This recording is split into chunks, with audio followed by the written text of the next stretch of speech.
Komið þið sæl, Björn Ívar heiti ég og er skákkennari og ætla með ykkur í þessu myndbandi að fara yfir það sem við kallum órækur riddari. Ef við skoðum stöðuna sem við erum með fyrir framan okkur þá sjáum við að það er jafnt í liðum, hvítur með 6 peð og riddara út í 6 peðum með svörtum og biskup.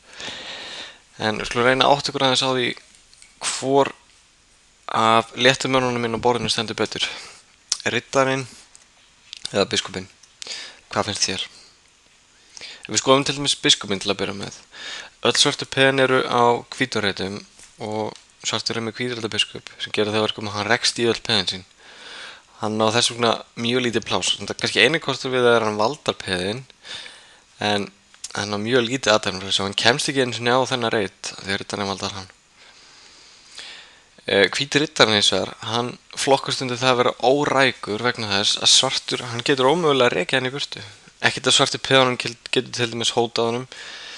Svarti kóngur hann á mjög erfitt með að rekja hann í burtu því að riddarinn er kyrfilega valdaður af þessu peði hér. Riddarar sem eru í þessari stöðu eru órækir, þeir eru gríðarlega öflugir, mjög óþægilegir sérstaklega fyrir andstæðinginn. Kasparov lýsti svona riddara einu sinni sem hann væri svolítið eins og kolkrabbi. Kolkrabbar hafa 8 arma. Riddarinn valdar 8 reiti í kringum sig. Hann líkist svolítið kolkrabba í þessari stöðu. Hann hefur gríðarlega góð tök á öllu borðinu. Hvernig geti hvítur komist áfram í stöðunni? Hann geti til dæmis virkjað kónginn sinn og reynda að mjaka sér áfram. Svartur á eiginlega engan leik. Hann á engan leik með biskupnum sínum. Hann getur ekki hleypt neitt peð almennilega. Hann verður að forða kóngnum eitthvað. Og þá kemst hvítur auðvitað að hann getur nánast bara labbað hingað og hirt þennan biskup ef hann vill.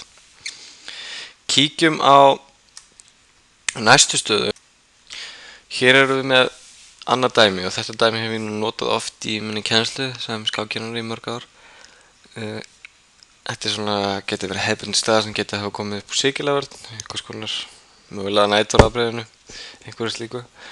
Reynum að átta okkur aðeins á því hvor hefur betri stöðu og af hverju. Getum við til dæmis séð hvort að einhver af mönnum svarts er einhver lakara heldur en aðrir. Fyrsta sem ég tek eftir er að þessi biskup hér, hann hefur gríðarlega lítið athafnafrelsi, hann rekst í þetta peð hérna, ekki mikið pláss, hann myndi kannski frekar velja að vera á þessari skálinu en hann var svolítið langt í það.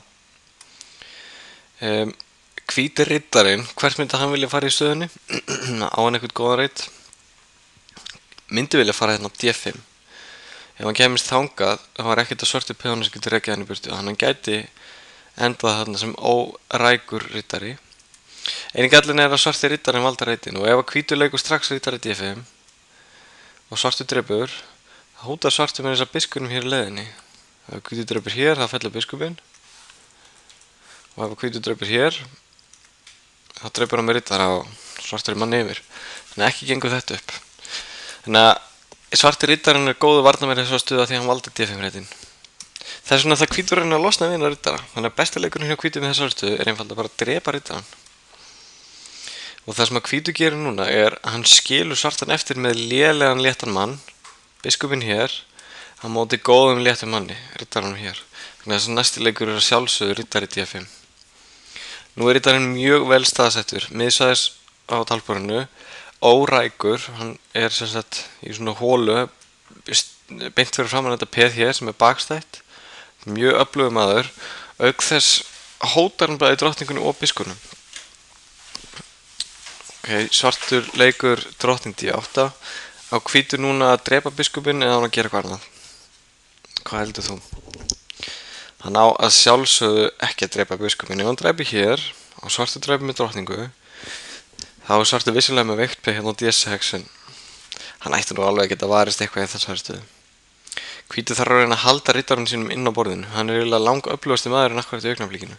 Og þessi biskup er alveg hræðilegur. Hvernig ætti hvítur að halda áfram í stórum stöðu? Hvernig getur hann nýtt frumkvæðið sitt til þess að vinna skákina? Hann þarf að velja sér. Hvítur getur alveg gert hvað sem hann vill í rauninni. Hann hefur endalausan tíma, svartur á ekki mikla sóknarmöguleika í stöðunni. En hvítur þarf að velja sér einhvern vettvang á borðinu til þess að sækja á. Hvort það ætti hann að sækja á kóngsvagnum eða á drottningavagnum. Mín persónulega skoðun er svo að hann ætti að sækja drottningavagnum með þessari stöðu. Auðvitað hefur riddarinn góð tök á öllu borðinu og hvíti getur auðvitað að fara í kóngsvöld til dæmis með að sveifla hróknum hérna eitthvað yfir eða svo drottninguna eftir og reynda að brjóta sig gegnum peðunum. En besti leikurinn að mínum að þetta er að leika A4.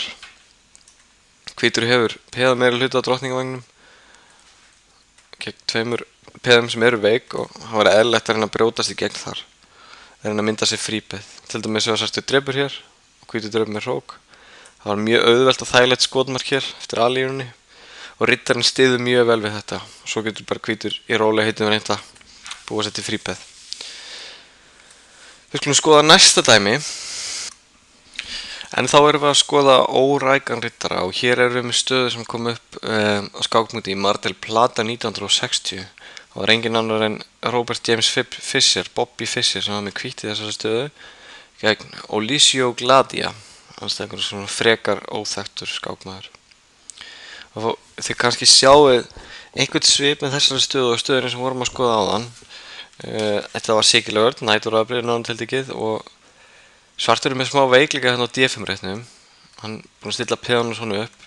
Þessi biskup er svona frekar veikur akkurat í augnablikinu. Svartur myndi helst til að skipta upp á honum á þessum hér. Þessi biskup er enda góður og setja smá press á E4 peð hjá hvítum. Hvítur á marga mjög eðlilega leiki. Þessi biskup er öflugur á þessari skálinu og hann gæti kannski reynt að fara í kóngsókn, kannski með að sveifla hróknum yfir eða koma þessum hróki í spilið. En Fischer valdi mjög athyglisverða leið í þessari stöðu. Hann var aðalega að hugsa um þennan D5-reit og hann byrjaði á því eins og áðan að losa svartan við aðal varnarmannin sem er hennan D5-reit. Hann byrjaði að drepa hérna á F6. Svartur draf náttúrulega tilbaka með biskup. Og nú kom merkilegur leikur hjá Fischer. Biskup D5 og af hverju leikur hann þessum leik? Hver er hugmyndin með þessu? Tökum eftir í að það var ekkert sérstakt fyrir hvítan að drepa þetta peð hér. Vegna þess að eftir hróku D8 þá er drottningin í frekar miklu vandræðum. Getur til dæmis farið á A3 og eftir B4 er hún mjög vandræðileg.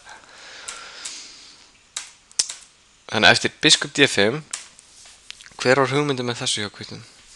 Jú, hann vill losna við hinn varnarmannin sem valdaði D5-reitin. Hann vill losna við hvítriddabiskupinn. Hann vill skilja svartan eftir með lélega lettamannin á móti góða riddarann, alveg nákvæmlega eins og áðan.